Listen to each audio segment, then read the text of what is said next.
ఇప్పుడు గిరిజన సంక్షేమ శాఖపై చర్చ. చిర్రి బాలరాజు గారు.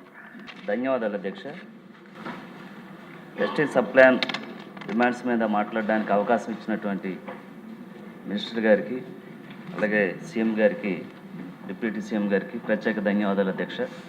అలాగే ఈ బడ్జెట్లో ఎస్టీలకు సంబంధించి సుమారు 24,908 కోట్లు కేటాయించినందుకు మా గిరిజనుల తరఫున ప్రత్యేకించి ధన్యవాదాలు తెలియజేస్తున్నాం అధ్యక్ష.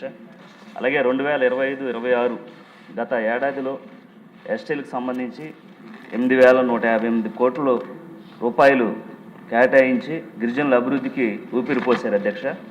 అలాగే ఈ ఏడాది ఎస్టీ కాంపోనెంట్ కింద 9,190 కోట్లు కేటాయించి గతంతో పోల్చుకుంటే సుమారు 1,031 కోట్ల రూపాయలు పెంచి గిరిజనుల యొక్క అభివృద్ధికి ప్రోత్సహించారు అధ్యక్ష.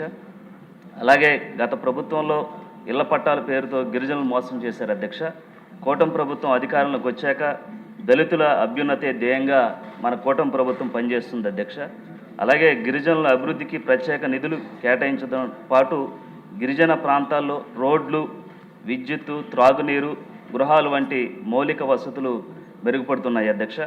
అలాగే గిరిజన విద్యార్థుల స్కాలర్షిప్, ఫీజు రియంబర్స్మెంటు, ఉచిత హాస్టల్స్, భోజనం వంటి సదుపాయాలు బాగా మెరుగుపడ్డాయి అధ్యక్ష మన ప్రభుత్వం వచ్చిన తర్వాత.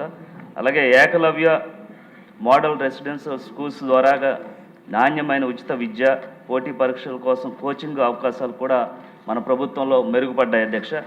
అలాగే పౌష్టికాహారం, గర్భిణీ మహిళలు, చిన్నపిల్లల ఆరోగ్య పథకాలు, ప్రత్యేక నిధులు మన ప్రభుత్వంలో అందరికీ కూడా బాగా అందుతున్నాయి అధ్యక్ష. అలాగే integrated tribal development agency ITDA ద్వారాగా గిరిజన గ్రామాల్లో పాఠశాలలు, హాస్టల్స్, రోడ్స్, త్రాగునీటి సౌకర్యాలు వంటివి చాలా అభివృద్ధి చెందాయి అధ్యక్ష. అలాగే గిరిజన భూరక్ష, అటవీ హక్కులు అమలుకు పరిపాలన మరియు ఆర్థిక మద్దతు పూర్తిగా లభించింది అధ్యక్ష. గిరిజన మహిళలకు స్వయం సహాయ సంఘాల ద్వారాగా రుణాలు, ఆదాయ వృద్ధి చాలా మన ప్రభుత్వం వచ్చిన తర్వాత ఎక్కువ డెవలప్మెంట్ అయింది అధ్యక్ష. అలాగే కూటమి ప్రభుత్వంలో అధికారంలోకి వచ్చాక ఎస్టీలకు గృహ నిర్మాణానికి అదనంగా 75,000 రూపాయలు ఆర్థిక సాయం, PVTGS గృహ నిర్మాణాలకు అదనంగా 1,00,000 రూపాయలు ఆర్థిక సాయం అందించాం అధ్యక్ష. అలాగే గిరిజన గూడాల్లో విద్యుత్తు పునరుద్ధరణ కోసం 84 చెంచు గిరిజన గూడాల్లో 2.22 కోట్ల రూపాయలతో పనులు స్టార్ట్ చేసాం అధ్యక్ష.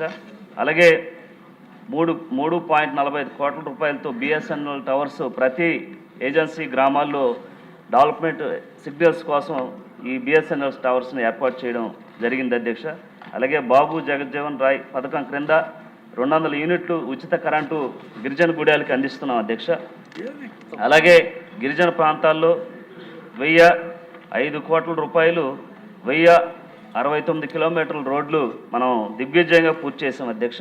అలాగే అంబేద్కర్ విదేశీ విద్య పథకం క్రింద గిరిజనులు కూడా అందరికీ అందించే విధంగా ఈరోజు మనం పనిచేస్తున్నాం అధ్యక్ష. అలాగే ITDL ద్వారాగా తాగునీరు సరఫరా ప్రణాళిక రూపొందించి పూర్తిగా గిరిజన గుడాల్లో తాగునీరు ఎక్కడ కూడా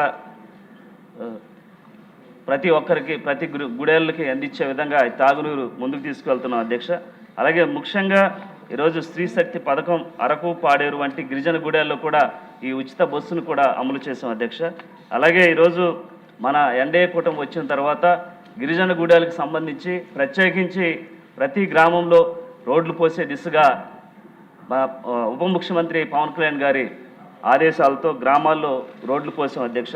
అలాగే గత వైసీపీ హయాంలో గిరిజనులకు చాలా ద్రోహం జరిగింది అధ్యక్ష. 16 సంక్షేమ పథకాలు గిరిజనులకు తీసివేశారు అధ్యక్ష. అలాగే జీవో నెంబర్ 3 మీద రివ్యూ పిటిషన్ కూడా వేయకుండా గిరిజనులకి అన్యాయం చేశారు అధ్యక్ష.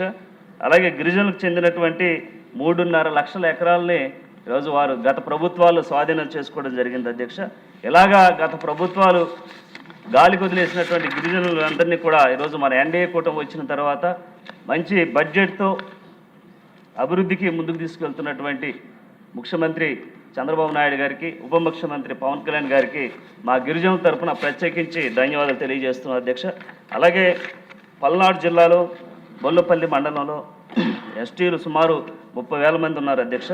అక్కడ వారు చదువుకోవడానికి రెసిడెన్షియల్ స్కూల్ కానీ కాలేజీలు కానీ ఏర్పాటు చేస్తే ఎస్టీలు ఇంకా చదువుకోవడానికి మంచి వెసులుబాటు కల్పిస్తుందని తమ ద్వారాగా ముఖ్యమంత్రి వారికి తెలియజేస్తూ ఈ అవకాశం ఇచ్చినటువంటి ముఖ్యమంత్రి వారికి ప్రత్యేకించి ధన్యవాదాలు తెలియజేస్తాను.